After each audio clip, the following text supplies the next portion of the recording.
இந்த காணொளியை காணும் அனைவருக்கும் என் அன்பான வணக்கங்கள். இந்த நாள் இனிய நாளாக அமைய எனது வாழ்த்துக்கள். இன்றைக்கி நான் தக்காளி சாதம் தான் செய்ய போகிறேன். எப்படி செய்யறதுன்னு பார்க்கலாம் வாங்க. தக்காளி சாதம் செய்யறதுக்காக 10 தக்காளி கழுவி எடுத்து வச்சுருக்கேன். 2 அழகு சாதம் வடித்து வச்சுருக்கேன். இப்போ நம்ம தக்காளியை நல்லா பொடியை நறுக்கி எடுத்துக்கலாம். இது போல் நம்ம நிறைய தக்காளி யூஸ் பண்ணி ஏதாவது ஒரு டிஷ் பண்ணுறோம் அப்படின்னா அந்த நடுப்புற இருக்க அந்த காம்பு பகுதியை நம்ம அதை எடுத்துடணும். அது உடம்புக்கு அவ்வளோ நல்லது கிடையாது. இப்போ எல்லா தக்காளியுமே நம்ம அதை எடுத்துகிட்டு நல்லா பொடியை நறுக்கி எடுத்துக்கலாம். இப்போ தக்காளி தொக்கு பண்ணுறதுனாலும் சரி, அதை நிறைய நம்ம யூஸ் பண்ணும்போது அதை நம்ம எடுத்துகிட்டு செய்கிறது தான் நல்லது. 3 பச்சை மிளகாவை நீல வாக்கில் நறுக்கி வச்சுருக்கேன். புதினா 10 இலை எடுத்து அலசி எடுத்து வச்சுருக்கேன். கருவேப்பிலை கொஞ்சம் எடுத்து வச்சுருக்கேன். ஒரு காஞ்ச மிளகாவை கிள்ளி வச்சுருக்கேன். ஒரு வாணலியில் 3 கரண்டி எண்ணெய் ஊற்றிக்கலாம். எண்ணெய் காஞ்சதும் கடுகு 1/2 டீஸ்பூன், கடலைப்பருப்பு 1/2 டீஸ்பூன், உளுத்தம்பருப்பு 1/2 டீஸ்பூன், சோம்பு சீரகம் 1/4 டீஸ்பூன் போட்டுக்கலாம்.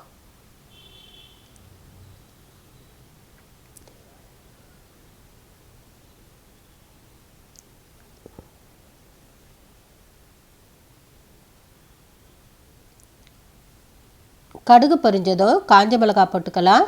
அதுக்கப்புறம் பச்சை மிளகா, புதினா, கறிவேப்பிலை போட்டுக்கலாம்.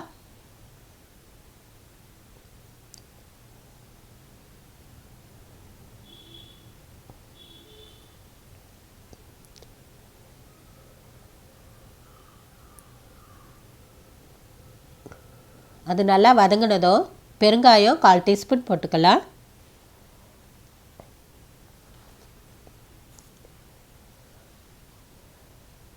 இப்போ நல்லா வதங்கிடுச்சு.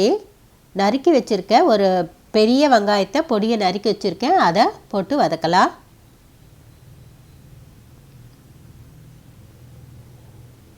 வெங்காயம் கண்ணாடி பதம் வரணும், அது வரைக்கும் வதக்கலாம் நம்ம. இப்போ வதங்கிடுச்சு. ஒரு 1/2 டீஸ்பூன் இஞ்சி பூண்டு விழுது போட்டுக்கிறேன். இது போல் தக்காளி சாதம் செய்தோம்னா ரொம்ப நல்லாயிருக்கும். நீங்களும் இது போல் செய்து பாருங்கள். இப்போ இஞ்சி பூண்டு பேஸ்ட்டு நல்லா வதங்கிடுச்சு.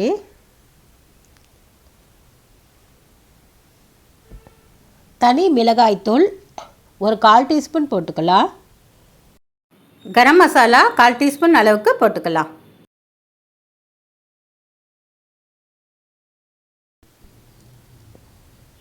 நல்லா அதுலேயே வதக்கிக்கலாம்.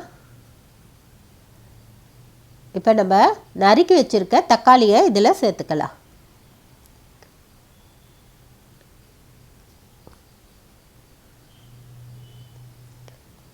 சேர்த்துட்டு ஒரு கலரிக்கலாம். உப்பு 1/2 டீஸ்பூன் போட்டுக்கலாம்.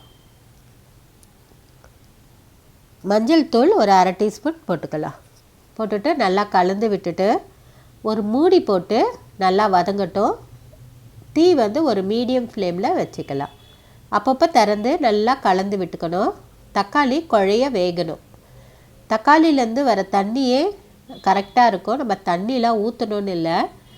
ஆனால் நம்ம நல்லா அப்பப்போ திறந்து நல்லா மசிய கலந்து விட்டுக்கணும். எண்ணெய் பிரிஞ்சு வர வரைக்கும் நம்ம இந்த மாதிரி கலரி எடுத்துக்கணும். இப்போ நல்லா எண்ணெய் பிரிஞ்சு வந்துடுச்சு. கொத்தமல்லி கொஞ்சம் போட்டுக்கலாம் அதுலேயே. இப்போ நான் பாதி தக்காளி தொக்கை ஒரு கிண்ணத்தில் கொஞ்சம் எடுத்துட்டேன். மீதி இதில் சாதம் வடித்து வச்ச சாதத்தை போட்டு கலர போகிறேன்.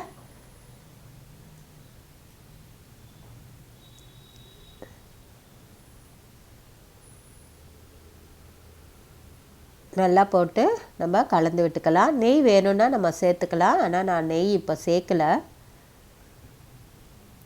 இதில் நம்ம பிரியாணி அரிசி போட்டு செய்கிறதானாலும் நம்ம செய்யலாம். அது நம்ம விருப்பம்தான். எந்த அரிசி வேணும்லாம் போட்டுக்கலாம். சாப்பாட்டு அரிசியும் போட்டுக்கலாம், பிரியாணி அரிசியும் போட்டுக்கலாம். போட்டுட்டு நல்லா கலந்து விட்டுக்கலாம். டேஸ்ட் பார்த்துக்கோங்க. உப்பு பத்தலைன்னா நீங்கள் போட்டுக்கலாம். கரெக்டாக இருந்தது.